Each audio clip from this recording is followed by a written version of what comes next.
yo, kill the stat. Real raw and uncut. We done teamed up. We did.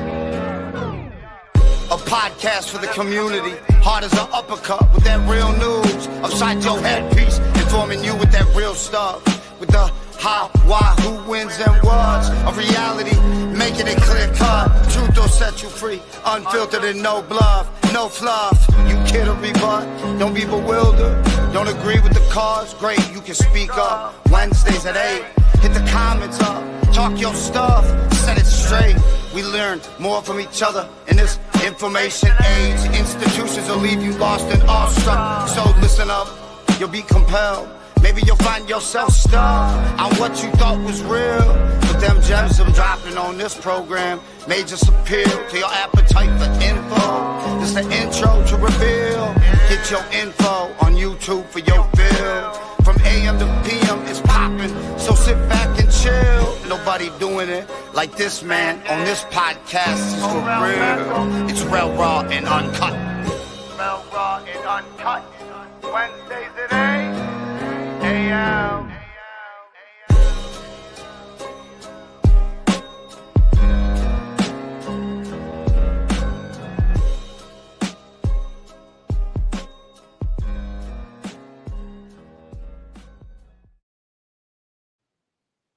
Hey, what's going on? Welcome to another edition of the Real Raw and Cut podcast. I'm your host, Rels. Please like and go follow and subscribe to YouTube and Twitch. That's 2920 TV. And make sure you guys go follow me on X as Mr. 2920. Welcome. We are now joined with a guest. By reading her bio, seems like she does everything and does absolutely everything. Well, welcome, British Bombshell. How are you doing? I'm great. Thank you so much for having me. Thank you for being my guest. I appreciate it. Thank you very much. So let's start from the beginning. Okay. I'm going by what I'm reading, so I'm just gonna go along as I go. So it says that you were born in Scotland and raised in London. So how was that? Yeah, so I was born in Edinburgh in Scotland and raised in London. My parents actually, my mum met my father in London. And they got married after 5 weeks, and they've been together for 45 years. So love story forever. And yeah, it was great. I mean, being brought up in London my entire life, it was phenomenal. It's different, but very similar to New York in regards to the fact that it's a little bit slower, but it has a lot of diversity in the same way. Yeah. So what would you say is the biggest difference between growing up in London and then now living in the United States? I don't know. I guess like it's a little more polite in London. People are nicer, I feel like. But I will say I meet a lot of nice people in the States. So I can't really say, I guess if you're nice and you put out niceness, then it comes back to you. So I don't really have any issues with that. But I will say they're not as, out there and crazy, I guess, in London, although we do have crazy areas and, everyone has the same things at the end of the day. All right, cool. So trying to get those similarities and those differences because when you said, people are not a lot nicer in London, being from New York, I can kind of agree with you. And I have never even been to London, but I can tell you it's a lot of rude people in New York. Sure. They are a little bit sometimes. I mean, I guess it's all about the approach. I smile a lot, so I feel like when you put out smile and you put out positivity, then it comes back to you. So, that's kind of my thing. But like I said, it's a little bit slower in London. In the States, it moves much faster. We have more taxes in London, but then of course we have free hospital and schools and all of that, so you have those benefits. But I think the States is nice too. I've been to multiple places in the States, traveled a lot, and I love it. I do love it. They got some beautiful beaches. We don't have that in London, so that's for sure. Yeah, I mean, the United States has some good things about it. Definitely, I agree with you on that. What is do you find it different? Because I had to ask this question. Do you find it different when you came to the United States Because I assume like they don't drive on the same side, right? In London, right? No, we do not. We drive on the opposite side. So that was a difference. Also just little things. You'd be so surprised. I remember like getting on the bus and in London, like there's like you would either pull or push, right? And then on the bus in the States, it says like push tape here, but I was Mm-hmm. pushing the part that says push tape versus the like black line. So like little things like that you don't realize. In London we would like jump on the back of the bus because it was like the red bus and it was open. So like if you're running late, you could just jump on, the doors are open, whatever, no issues. Here is different. So like little things like that. When I did, because we came when I was young and then we went back to London. But when I did visit when I was little, I remember like some people made fun of me, like because I looked a little bit different, my accent was different. So I got that, you know. So it just depends. A little bit of, you know, matriculating with the culture. Certain things I say might not be the same, so people don't really understand me. I have to talk a little bit slower because in London you talk really, really, really fast. So when I'm in New York and America and all of that, I slow it down so people can actually understand, and they're not like, "What is she saying?" You know? Yeah. Yeah, yeah, I can imagine. I can imagine. Um, so it says, so you did okay. So you did ballet, tap, jazz, disco. Out of those, what was your favorite one, and what was your least favorite?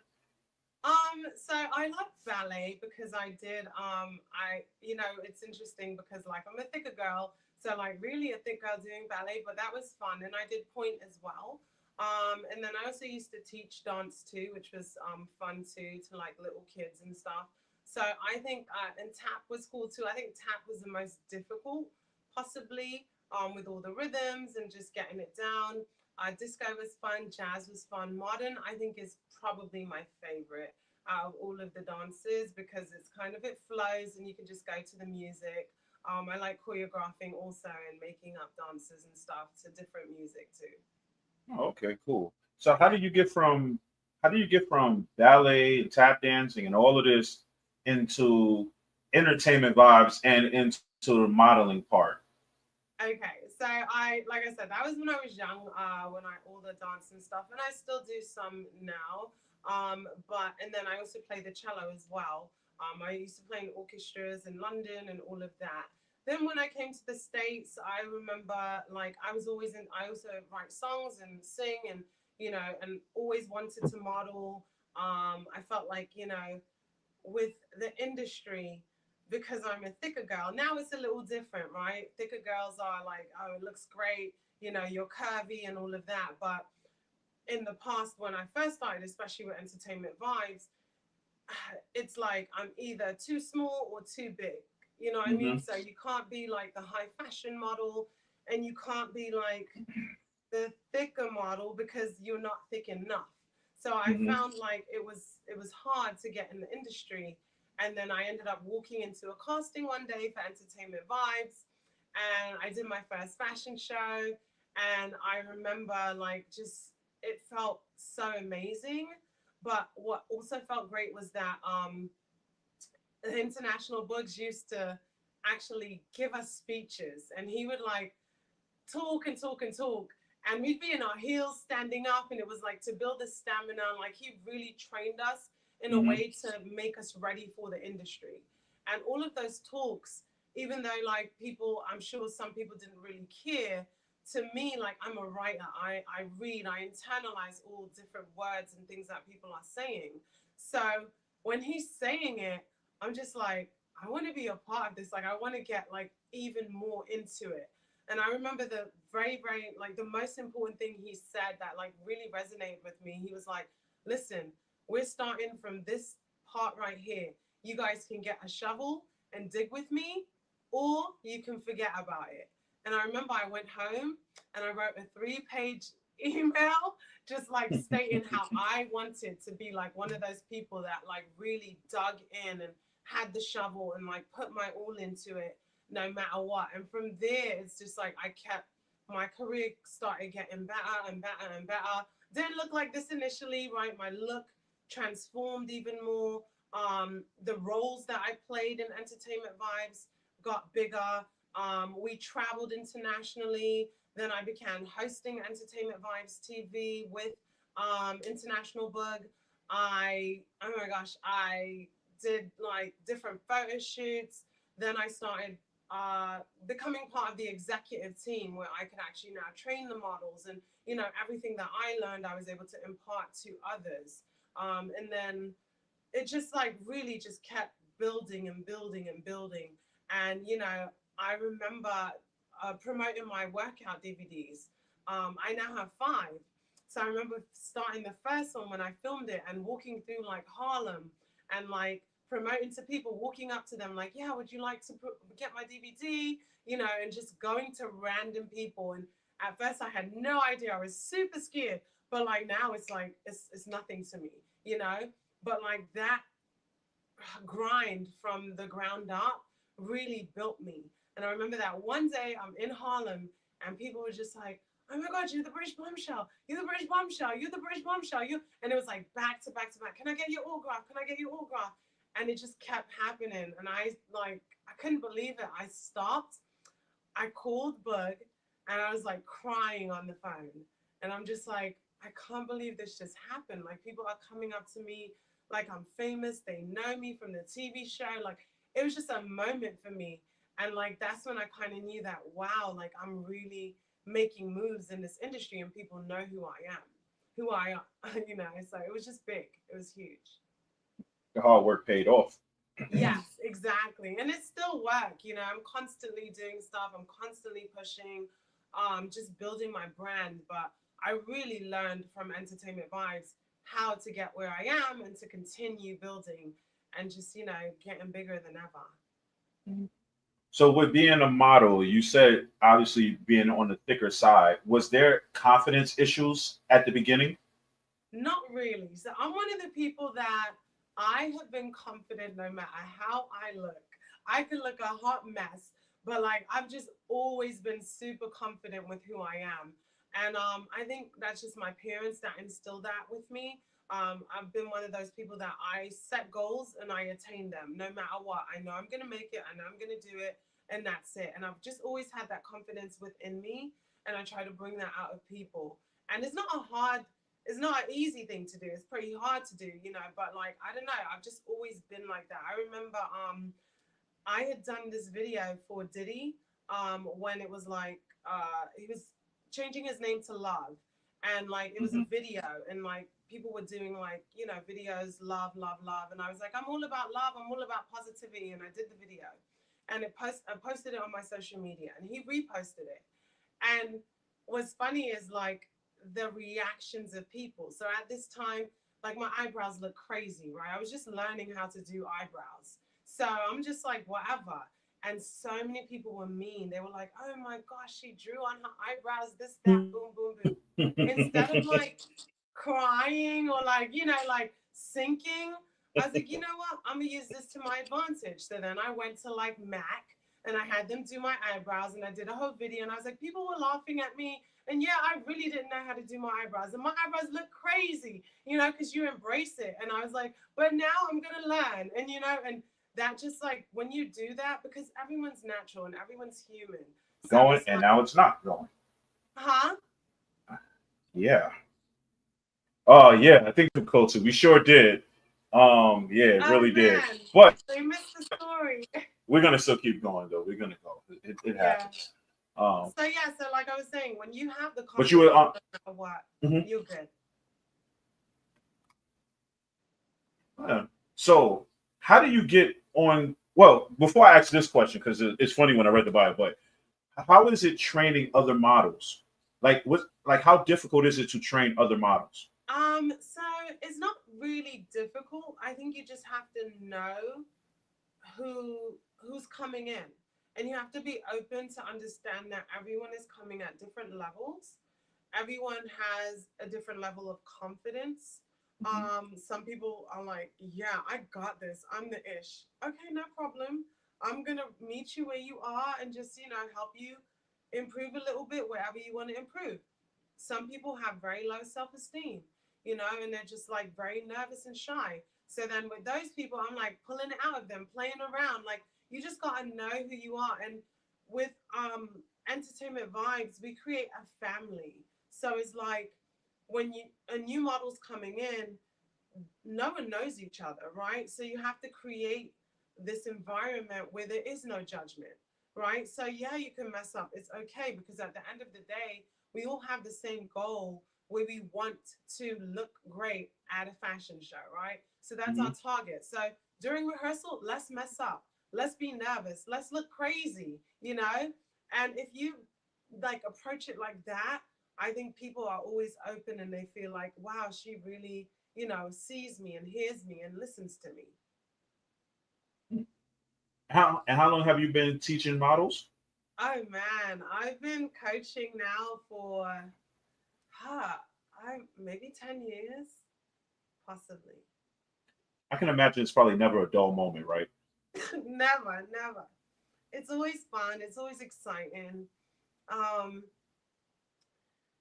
the models are they like I said, from little kids, which are hilarious, to Mm-hmm. adults. It's just great. It's great. I'm gonna ask you, what is the biggest difference between coaching little kids and coaching adults? Excuse me. I'm It's sorry, okay. I'm a little sick still. It's okay. Um, Little kids can be all over the place. Mm-hmm. So sorry. It's okay. It's all right. So we had this one little girl. She's like 3.5 years old, and she's like running all around the place. And you're just like, oh my gosh, how am I gonna like control her? You know. So with adults, it's a little bit easier to control them, but at the end of the day, like with little kids, you just have to do baby steps, literally. So it's like, okay, come here. And some of them will cry, and some of them, want their parents. So then you kind of have to like be that comfort to them to kind of pull them out of their shell and be like, it's okay, okay, I'll walk with you and let me hold your hand. And then you act crazy and stupid and whatever. And then they get comfortable. Before you know it, they're walking on their own. They're on the runway, looking great. And, so it works. With adults, sometimes some of them like really feel that they have their walk down, but they might, have some things that they have to fix. So Mm-hmm. you have to kind of be aware of what it is and then be nice in the way you say things. I think the way people say things in general will allow someone to either do it or shut down and not do it. So you just have to know how to navigate different, personalities. Oh, okay. Okay. Yeah. So now let's get into the interesting parts of British Bombshell. Yes. So please explain to the viewers how you ended up on the weakest link. Oh my gosh. So I auditioned and they like loved me. So I was just like, it was so hilarious because I'm like, yeah, I'm British, da, da, da, da. And then the lady, you have to like answer all these questions off screen. And then like, I guess based off of your personality and if they like you, then they choose you. So they chose me and I went to LA and we shot the show and oh my God, Jane, she loves me. Like literally, she's like talking to, she's like, I love your accent and everything. And the whole episode, I swear to God, I reposted some stuff. They gave me the hardest questions. I swear. And it wasn't like on purpose, but like every time I knew everybody else's responses, it came to me. I'm like, are you kidding me? How am I going to know this? So I guess because I was nice, I ended up all the way in the fourth round because nobody wanted to vote me off. But I was banking. I kept banking money. I was like, bank, bank. So because I was banking and because I was nice, even though I didn't answer any questions correctly, they still picked me. So they let me go all the way to the fourth round. Everyone was really nice. And it was a fun experience. Really, really fun. And from the weakest link, you are on America's Got Talent. And Yes. now, where does this Sister Patterson character? Oh my gosh. So let's see. I don't remember the year, but so we did Alan Mark's I'm His Woman, but I'm His Wife international book. He was the one that produced and wrote that. And it was a play, a stage play that ran 18 weeks, 2 blocks from Broadway. And it was about a woman who basically was a wife and her man was cheating on her. And I was the mother of the wife. So that was Sister Patterson. So that was the character. And she was a funny old West Indian lady with a gray wig and a baseball bat. The play was hilarious because every night was different because I would do improv. So 1 minute I'm dancing, next minute I'm hitting someone. Like, it was hilarious. So I just took the character and I ran with it. So then for AGT, I was like, you know what? I'm going to bring her to AGT. And I was backstage just acting a fool, dancing, just doing all types of foolishness. And everybody loved it. The producers were filming it. Like, it was crazy. Yeah, I can imagine because I actually got a chance to kind of view it on your Yeah. page, and the one with the crip walk, and yeah. Yeah, I have no sense. That's my alter ego. I swear. Like, I don't know. When that wig goes on, I'm a totally different person. You'd be like, who is that? And I stay in character. Like, I was in character from the car when I was entering the place with the security. Like, no matter where I go, if I have that on, I'm in character no matter what. Mm. So, what is Single Life with British Bombshell? What is that about? Okay, so I started it, let's see, 4 years ago, when I was single. So now I'm not. Sorry, guys, but I was. And it started with like the fact that I had been single and celibate for like 8 years, and I was like dating, and I'm just like, you know what? I just want to date and just date, like go on a date, beautiful date, dinner, Broadway show, dinner, jazz show, whatever, just go on a date and actually date to date without like doing anything because I don't do that, but just like go on a date and see if I actually will connect with someone. So while going on these dates, I decided to write about it.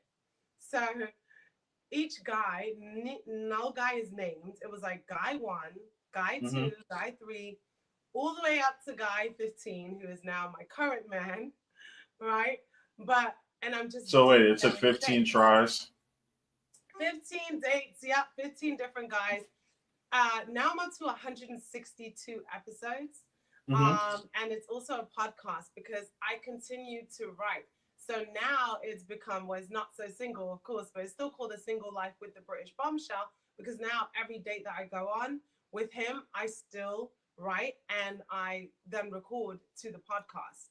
So it's like, it's my life. You're finding out like what's going on in my life, my love life, and all of that crazy stuff. So it's being detailed is pretty cool. And it's just a fun thing to do. How did you start that concept? Because it's like, it's one thing, okay, like if you're like, okay, I'm gonna go out to date, I'm just gonna see where it takes me. If I'm into a guy, then I'll see where it goes. But where do you get the mind frame to sit there and go, okay, I'm gonna write about guy 1. Guy 1 was okay, but nope. Guy 2 was okay, but nope. Guy 3, all the way up into guy 15, where you're like, okay, he's the one. It's so crazy because like I'm a writer at heart. So I have 2 books I published, right? Oh, I'm gonna get to that because of the titles. I'm gonna get to that. And I decided to write because I'm just like, you can't tell me that this does not happen to. I'm like, people are crazy. Like the dating game is ridiculous. So I was like, I need people to understand what I'm going through. And like, I'm an open book. So like I said, I'm very confident. So I'm like, they could think what they want. But I'm literally writing it in the same time it's happening. So it's like, if you read it now or you listen to the podcast, you hear how hopeful I was. So it's not like, I'm like, oh my God, maybe guy number 9 is the one. Da-da-da-da-da. So you hear like all of those different things.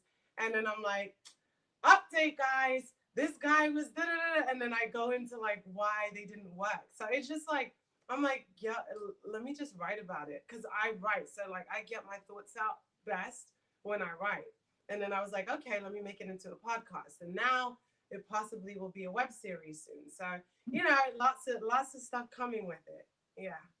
Oh, that's good. That's good. Yeah. Well, because everybody got to see what you were doing in real time.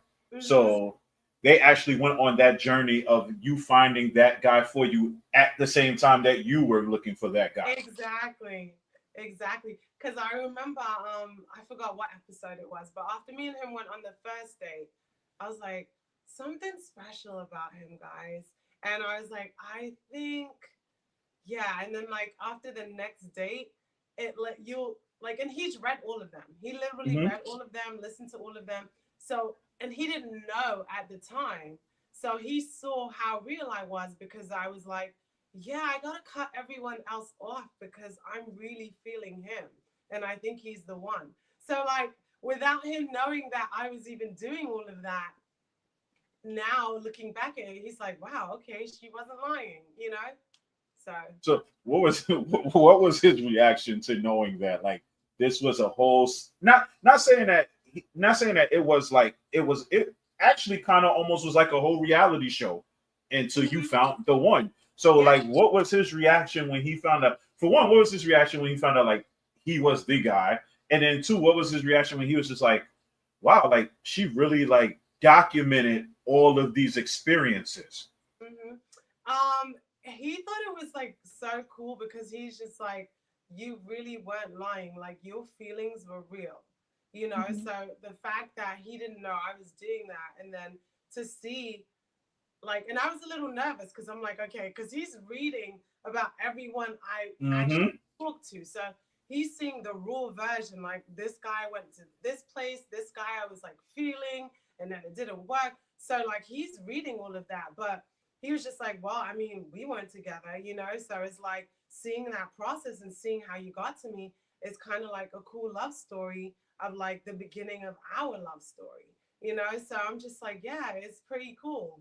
And so now he like loves it and he loves reading it or listening because he's just like, he sometimes I'll like say things and he's like, I didn't even know you were thinking that, you know, because he'll find out after the date and then we'll have a conversation like, wow, that's what you were feeling at that moment. Or I love learning new things just from reading it, you know, so it's kind of cool.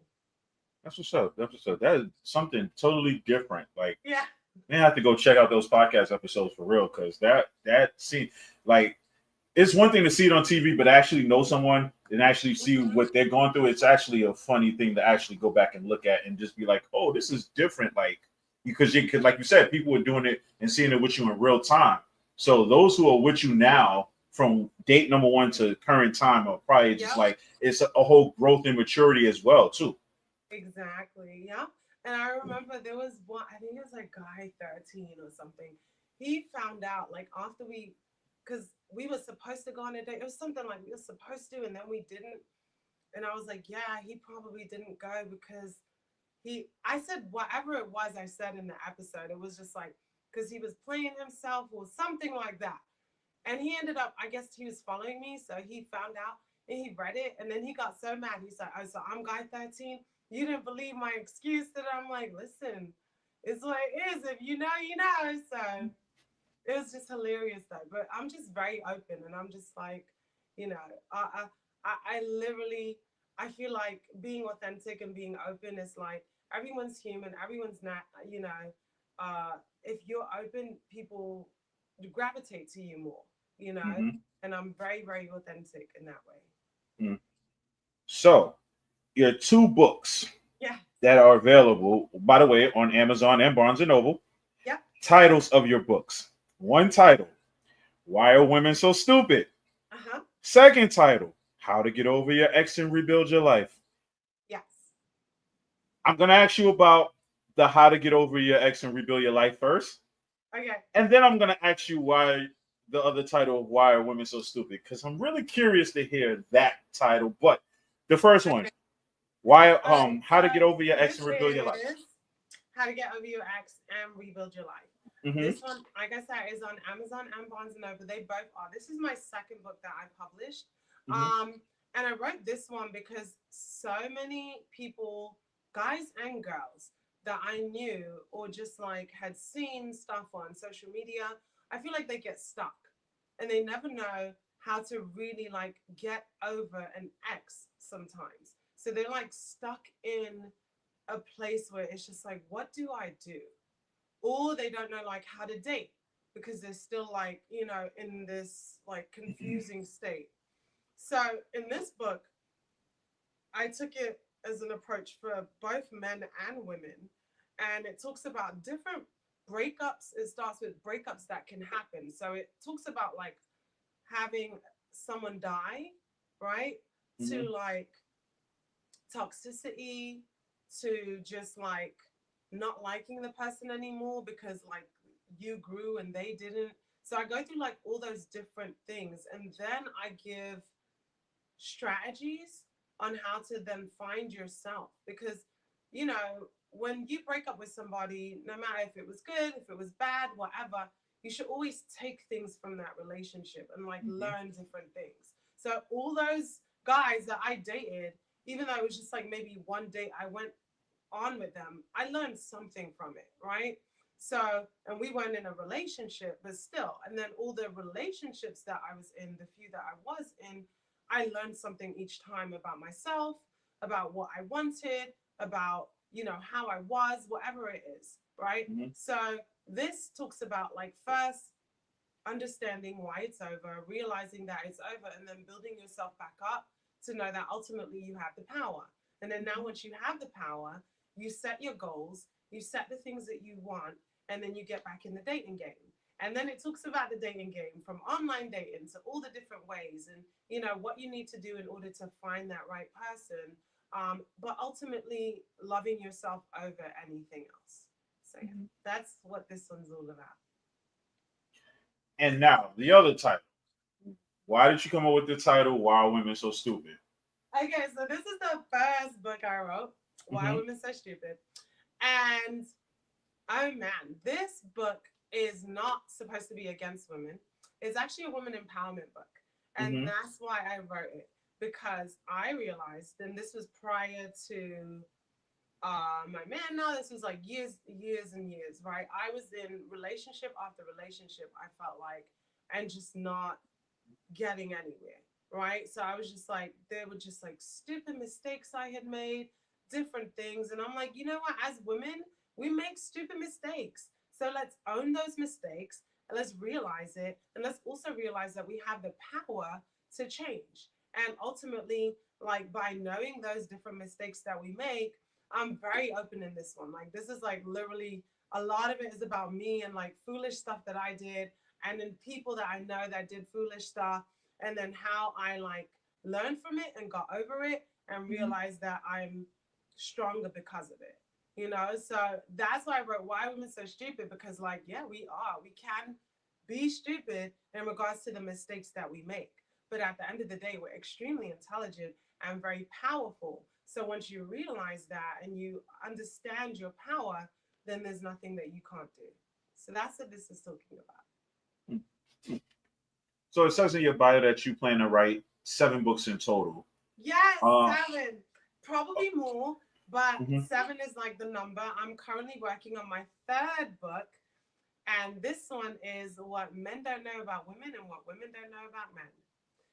And I have polled my audience. So I actually asked all of my followers on Facebook and Instagram and TikTok and everywhere. I put out the question: men, what do women don't know about you? Women, what do men don't know about you? And I received a whole bunch of stuff, so I compiled it. The book is going to be 2 chapters. One chapter will be focused solely on what women don't know about men. The other chapter will be solely on what men don't know about women. And each thing has 23 sections in it. So 23 things I chose that the men said, and 23 things that the women said. And I'm breaking it down and going into it, and we're going to talk about it. So Hmm. that's book number 3. Hmm. What is the process into writing a book? Like, do you have to like do you have to be completely focused? Like, do you have to like because you said you write everything down. So when you write everything down, do you then turn it into a book, or is it just like if you catch an idea, you're like, okay, I'm going to write a book for this, so I'm going to start the process of doing this? Is that how it works for you? So it's a combination. So like I literally have all 7 of my books, like what I want to do. I Hmm. have it in a note for each book. Like book Hmm. 1 is going to be this, book 2, book 3, book 4, book 7. So then when this year, I already knew I wanted to write this book, but last year I was promoting my second book. So I'm like, I Hmm. don't want to start with the third before finishing all the promotions with the second, even though it's continuous promotions, but So this year I said at the beginning of the year, I plan to finish this book, write this book and finish it by the end of this year, publish it by the end of the year. So, and I self-publish. So I just literally, I'll have ideas. So first, like I said, I did the poll and I got the poll from people, and then now I'll just write. So I write in my phone. I have the pages that I actually write in there. And then I also write it in, I copy and paste or put it also in a Google document. So I have both. Because my first book, I lost it, didn't have a backup, and I was so stressed. So I had to be right. So now I like do multiple ways to just like hold it. Then after it's fully written, then I edit. I edit my books at least like 10 times. I self-edit. I'm like a stickler with everything. So I reread it over and over and over again. And then I go into the publishing part. I do it through Amazon. You can self-publish. So you go right on there. You just have to, I make my book like 6x9, and then like make sure the margins are correct. Boom, boom. Create a cover for it. And then I publish it. And then I do a paperback, I do hardcover, and I do ebook. So yeah. And that's pretty much how it works in a quick way. Yeah. How long does that process usually take?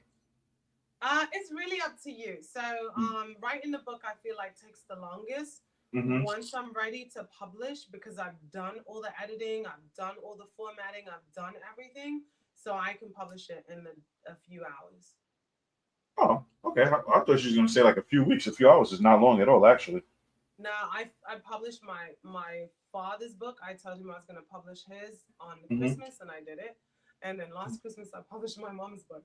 So I literally did it in a few hours. I'm like, I'm a pro now.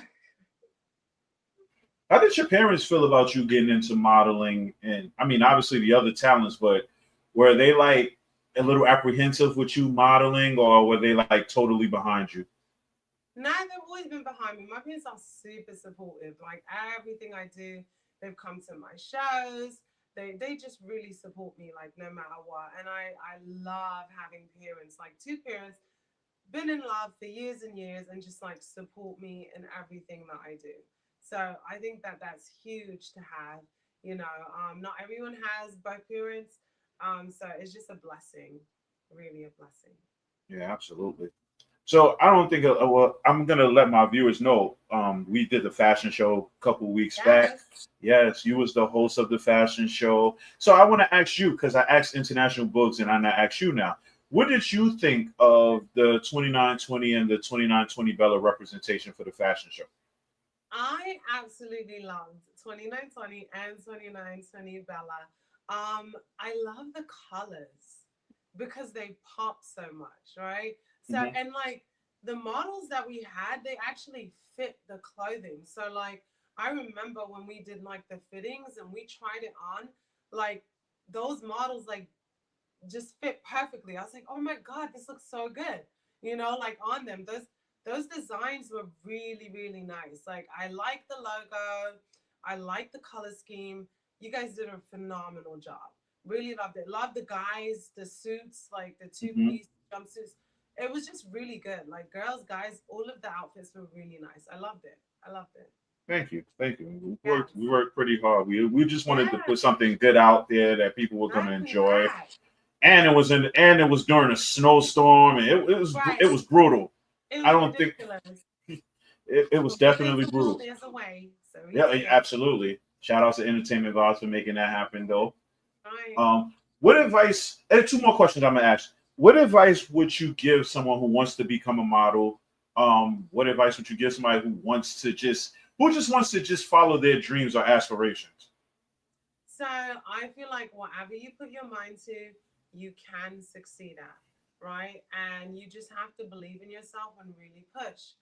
And with that push, be ready to do the work, because a lot of people will have a dream and they think it's easy to get to, but it's not easy, right? It takes a lot of work, it takes a lot of dedication, but if you really put your mind to it, you will succeed.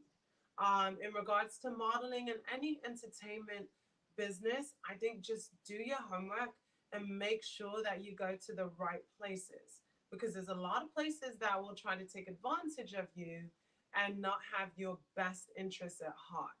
And that's why I honestly love Entertainment Vibes. And I've been with Entertainment Vibes for over 15 years, because no matter what, they've always had my best interests at heart. They've supported me, any dreams that I had, anything that I wanted to do, any questions that I had about the industry, any contracts that needed to be negotiated, signed. Like, they were with me the entire way. And you can't always get a team that will back you like that. So I just say, really, really do your homework so you get the right people. And that's why now I do what I do with Entertainment Vibes, because I believe in it so much. So now I have the knowledge, and I'm able to then impart it to others that come in as well. Okay, pretty good answer. That was actually a really good answer. Actually, pretty good answer. So I'm gonna ask you this question that I usually ask everybody before I close out.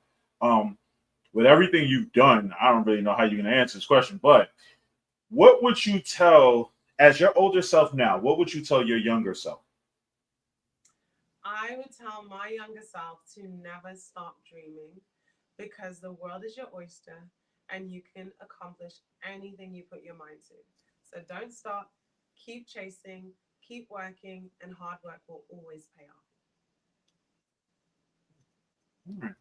Well, thank you for being my guest. I greatly appreciate it. It was a couple of technical difficulties we had to get through, but we got through it. So, but I appreciate it though. Thank you very much. I appreciate you. Thank you so much for having me. I definitely enjoyed it. And guys, make sure you check out 2920 Bella Fashions. They are amazing. You know me, I'm British Bombshell. You can find me everywhere. Yeah, that's what I was going to ask you. Where can people find you if they wanted to find you? Yeah, so IG, my main page is British Bombshell. My author page is The Real British Bombshell. My fitness page is Only British Bombshell. My acting page, Only Sister Patterson. My TikTok, British Bombshell 2. Honestly, if you Google British Bombshell, you'll see my picture and I will pop up. Okay, thank you very much. Thank you. And for everybody, the official 2920 apparel website is up and running. So if anybody wants to thank you. We worked on it. We finally got it done. If anybody wants to purchase anything or just go look at the website, you can go to 2920apparel.com. You'll find just about anything you might be looking for on there. So make sure you guys go check that out. And make sure you guys go check out British Bombshell, Sister Patterson, and everything else she has going on for herself. But once again, thank you for being a guest, and I greatly appreciate it. Thank you so much. Thank you. No problem. Take care. Bye, you too. Bye. It's real raw and uncut. Real raw and uncut. Wednesdays at 8 a.m.